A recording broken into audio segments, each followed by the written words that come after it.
Back when I was growing up, it was such a small town, and there was only so many surfers, so we're all very close, and it was good because I was one of the younger dudes, so I had a lot of the older boys to look up to, like Lee and Craig and all those boys, so it was really good. I'm heading down to Carolina.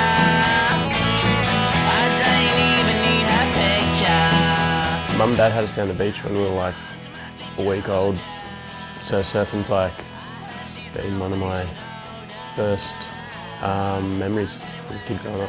I think I was pretty hooked. It was like first surfboard, I was just hooked.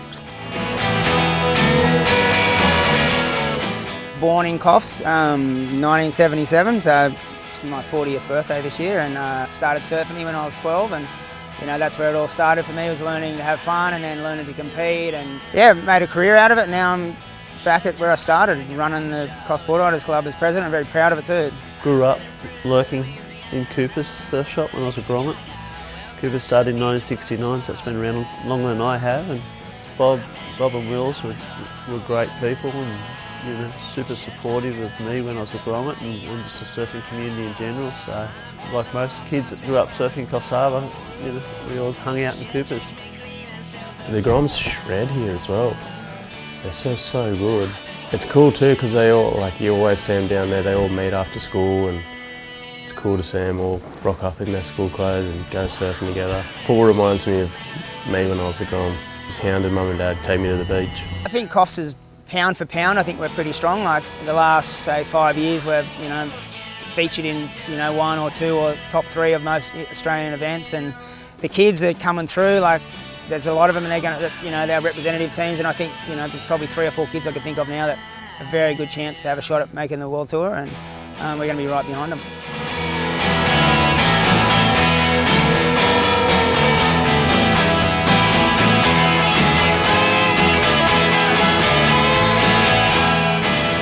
The athletes nowadays, they really get what they do for kids. I think, to me, I probably relate it. I'm a lot older now, but I remember a day when Luke Egan and Nicky Wood came into town, and I think I was 11 or 12, and for me that was like crazy. Like I was paddling out, I was onshore and rubbish, but to see Nicky Wood and Luke Egan paddle out in my home break, it kind of was like, wow, it opened my eyes. And there's probably 100 kids that going home right now flipping out that Ockie and Ryan Callan and Parko were just on their home beach, and that it's kind of hard to fathom what that does for a kid.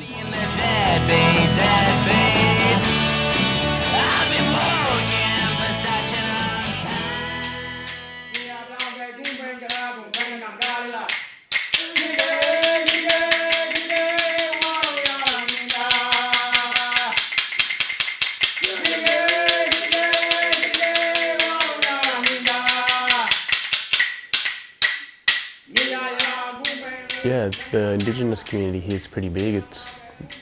It's really close community, which is really nice thing. So whenever there's cultural events on, everyone's there, and yeah, it's really nice. It's a beautiful thing to be a part of.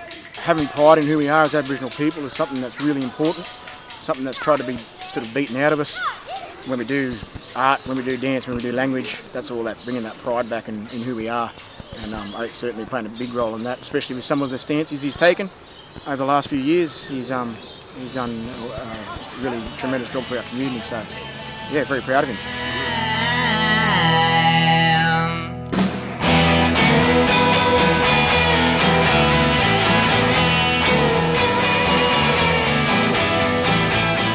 Yeah, the art show was good. I knew the boys were going to do some dancing, so I wanted to paint like an instalment on the ground because I thought it would have been like a really cool thing for them to be dancing on a big artwork, so that was really nice to see. Yeah, this is the first time I've showed any art in Coffs. It was just cool to sort of have all that sort of surf community that I've grown up with there. Everyone from town there, and see the art.